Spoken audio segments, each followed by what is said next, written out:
დიახ, შეგვიძლია ვთქვათ, რომ დღეიდან სტუდენტების და ახალგაზრდების ახალი საპროტესტო ტალღა იწყება, რადგან ეს ადამიანები, რომლებიც ახალგაზრდები, სტუდენტები, რომლებიც ახლა ამ წუთებში არიან განათლების სამინისტროსთან შეკრებულები, ანონსებენ, რომ დაიწყებენ მოძრავ პროტესტს და ისინი ყოველდღიურ რეჟიმში შეიკრიბებიან სხვადასხვა საგანმანათლებლო დაწესებულებებთან და იქ ისაუბრებენ იმ პრობლემებზე, რაც ახლა არის განათლების სისტემაში. გამომდინარე იქედან, რომ სტუდენტებმა ყველაზე კარგად იციან თუ რა წინაღობები და რა დაბრკოლებები ხდება ამ ახალგაზრდების განათლების სფეროში, სწორედ ამ თემებზე გააკეთებენ ისინი განსაკუთრებით ყურადღებას და აქცენტს და დღევანდელი პროტესტიც სწორედ განათლების სამინისტროსთან დაიწყო. აქ არიან ახლა გაჩვენებთ კადრში შეკრებილები სტუდენტები, ახალგაზრდები სხვადასხვა უნივერსიტეტის. აქ არ არის ერთი უნივერსიტეტი, არის თითქმის ყველა უნივერსიტეტის წარმომადგენელი იმყოფება ახლა და ეტაპობრივად ემატება ამ ახალგაზრდებს სხვა სტუდენტებიც და ისინი ცოტა ხანში წავლენ ასევე მსვლელობით და მარშით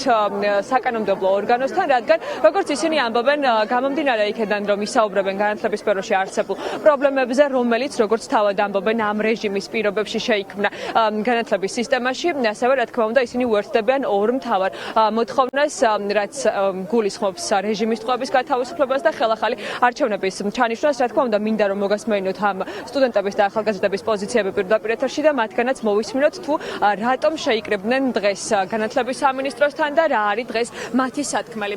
მოგესალმებით, პირდაპირ ეთერში ვართ და რომ გითხრათ, რატომ განათლების სამინისტროსთან და როგორია თქვენი გეგმა. დღეს გაერთიანებული სტუდენტობა ვიწყებთ პროტესტის ახალ ტერვას. პირველი დღე გადავწყვეტოთ, რომ ჩავატაროთ განათლების სამინისტროსთან, სადაც ვისაუბრებთ იმ პრობლემებზე, რომელმაც შექმნა ამ არალეგიტიმურმა მთავრობამ. გვინდა ხაზგასმით დავაფიქსიროთ ჩვენი მკაფიო პოზიცია, რომ არ ვეთანხმებით იმ ფსევდო არჩევნებს, რომელიც ჩაატარა ქართულმა ოცნებამ.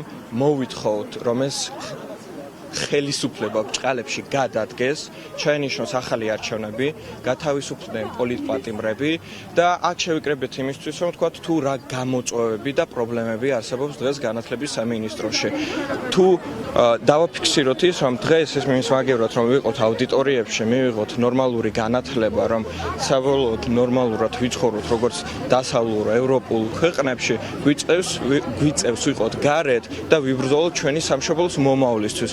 იმისთვის, რომ არ დავბრუნდეთ იმ რუსულ წარსულში, საიდანაც ჩვენი წინაპრების დამსახურებით საიდანაც გავთავისუფლდით და მივიღეთ დამოუკიდებლობა და თავისუფლება. კი ბატონო, მადლობა ძალიან დიდი თქვენ ერთად სტუდენტს უსმენთ, რომელიც ამბობს იმასაც, რომ იმის ნაცვლად, რომ დღეს ეს ახალგაზრდები აუდიტორიებში იყვნენ და სტუდენტები აუდიტორიებში სწავლობდნენ, უწევთ, რომ ქუჩაში გამოვიდნენ და ამ ქვეყნის მომავალი დაიცვათ. კიდევ ერთ სტუდენტს გავისაუბროთ, აი ეს არის შეიძლება ითქვას, რომ თქვენი გზავნილიც ის, რომ აი ამ რეჟიმმა მიგიყვანათ ახალგაზრდები იმ მდგომარეობამდე, რომ ეს ყოველდღიურ რეჟიმში იდგეთ ქუჩაში და აპროტესტოთ ქვეყანაში არსებული ვითარება. კი ბატონო, მოგესალმებით, თბილისის სახელმწიფო უნივერსიტეტის სტუდენტი გახლავართ. პირველ რიგში დავიწყებ იმით, რომ ჩვენ უნივერსიტეტს ყავს დაკავებული სტუდენტები, რევაზ კიკნაძე და ზვიად ცეცხლაძე, ყავს სტუდენტები, რომლებიც ეხლა ლექციების მაგალითად ეყოფებიან ციხეებში, მათ შორის სასამართლოები აქვს, თუმცა ჩვენ აუტორებში უნდა ვიყოთ და ასე შემდეგ. ეს არის რეალურად ის პრობლემები, რაც ყოველდღიურობაში სტუდენტებს გვაქვს. გარდა ამისა, არის უამრავი პრობლემა, რომელიც განათლების სამინისტროსთან ზუსტად ამიტომ შევიკრიბეთ, რომ განათლებაში არის ძალიან ბევრი პრობლემა, რაც რეალურად არის მოსაგვარებელი სახელმწიფოსი, თუმცა არალეგიტიმური მთავრობის პირობებში ვერანაირად ვერ სრულდება ის მოთხოვნები, ვერანაირად ვერ ის მოვალეობა, რაც აქ განათლების სამინისტროს ვერ სრულდება ეს ყველაფერი, იმის მაგივრად ჩვენ აუტორებში ვიყოთ, გვიწევს რომ ციხეებში, სასამართლოებში ვიაროთ და იმის მაგივრად ნორმალური განათლების მიღება შეგვეძლოს, გვიწევს რომ ესეც გავაპროტესტოთ, მათ შორის რომ განათლებაში რა პრობლემები არსებობს და ასე შემდეგ და ეს მარტო უნივერსიტეტებს არ ეხება, ეს არის სკოლები, ბაღები და ასე შემდეგ.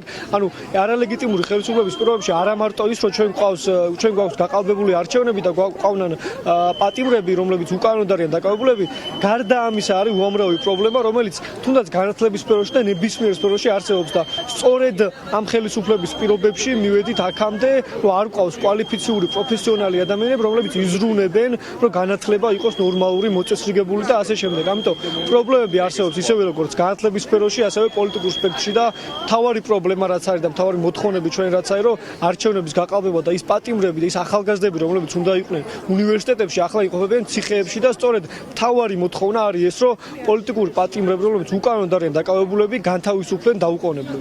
კი ბატონო, აი როგორ იქნება თქვენი სამოქმედო გეგმა, იმიტომ რომ როგორც იცით აანონსებს და აპირებთ ყოველდღიურ რეჟიმში მოძრავი აქციებიც გამართოთ.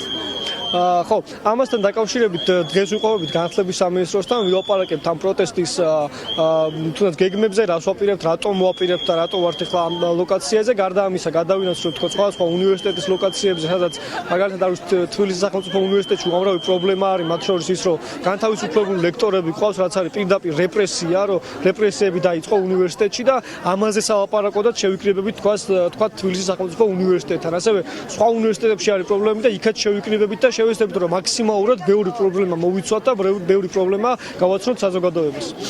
მადლობა ძალიან დიდი, თქვენ თბილისის სახელმწიფო უნივერსიტეტის ერთ-ერთ სტუდენტს უსმენთ პირდაპირ ეთერში, როგორც გითხარით, აქ არ არის მხოლოდ ერთი უნივერსიტეტის სტუდენტები შეკრებილები, არიან სხვადასხვა უნივერსიტეტის წარმომადგენლები, მათ შორის აქ იმყოფება თეატრალური უნივერსიტეტის სტუდენტიც, რომელიც შეიძლება ითქვას, რომ ყველაზე კარგი მაგალითია იმის, თუ როგორც ცდილობს ეგრეთ წოდებული ხელისუფლება, რომ რეპრესიები გაატაროს ამ ახალგაზრდების წინააღმდეგ. მოგესალმებით პირდაპირ ეთერში ვართ, აი თქვენ როგორც თეატრალური უნივერსიტეტის სტუდენტს. რა გექნებათ სათქმელი და რა პრობლემებზე გაამახვილებთ ყურადღებას ამ აქციების პარალელურად, რადგან როგორც ვისმენდით პირდაპირ ეთერში, სწორედ ამ საგანმანათლებლო სისტემაში არსებულ ვითარებაზე ისაუბრებთ. ხო, აი თქვენი სათქმელი რა იქნება და როგორია სამოქმედო გეგმა? მოგესალმებით. მოგეხსენებათ მომავალი ჩვენია, შესაბამისად, ისევ ჩვენ უნდა ვიბრძოლოთ იმისთვის, რომ ჩვენი განათლება საერთოდ ფასი ქონდეს. მოგეხსენებათ, ჩვენი დიპლომები უკვე ეჭვქვეშ დგება და შესაბამისად არ ვიცით ხვალ რა გველოდება. ამიტომ ჩვენ ბოლომდე ვიბრძოლებთ და ის რომ მე ხვალ ლექციაზე შევიდე, ჩემთვის ეს ძალიან წარმოუდგენელია, როდესაც სხვადასხვა უნივერსიტეტის სტუდენტები ჯერ კიდევ დაკავებულები არიან და მათ არ აქვთ უფლება რომ ლექციაზე იარონ, ამის არჩევანი არ აქვთ. შესაბამისად, მე ჩემ თავს ვერ მივცემ უფლებას რომ ხვალ ლექციაზე შევიდე და ცხოვრება ისე გავაგრძელო, თითქოს არაფერი მომხდარა. კი ბატონო, აი რეპრესიებზე ვსაუბრობთ და თქვენმა უნივერსიტეტის სტუდენტებმა, გარკვეულმა სტუდენტებმა ყველაზე კარგად იცით ხოლმე ეს რეპრესიების გავლენა, ესე რომ ვთქვა, თუმცა მიუხედავად ამისა, სტუდენტებს მაინც ხედავთ, რომ იკრიბება ქუჩაში. არაერთი მცდელობის მიუხედავად ამ ახალგაზრდებს შეგვიძლია თუ არა ვთქვათ, რომ არ ეშინიათ მაინც და აპირებენ პროტესტი კვლავ გააკეთონ. რა თქმა უნდა, ჩვენ არ გვეშინია, არც ერთი წამით არავის არ შეუძლია ჩვენი შეშინება.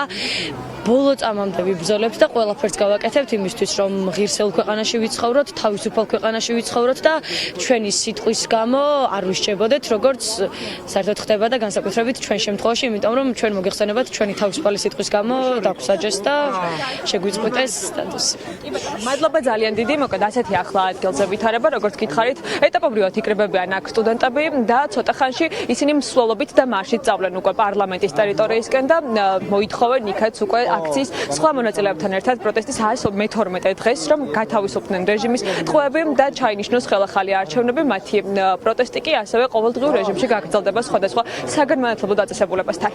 მადლობა დიანა ჩირგაძეს და ცნობილი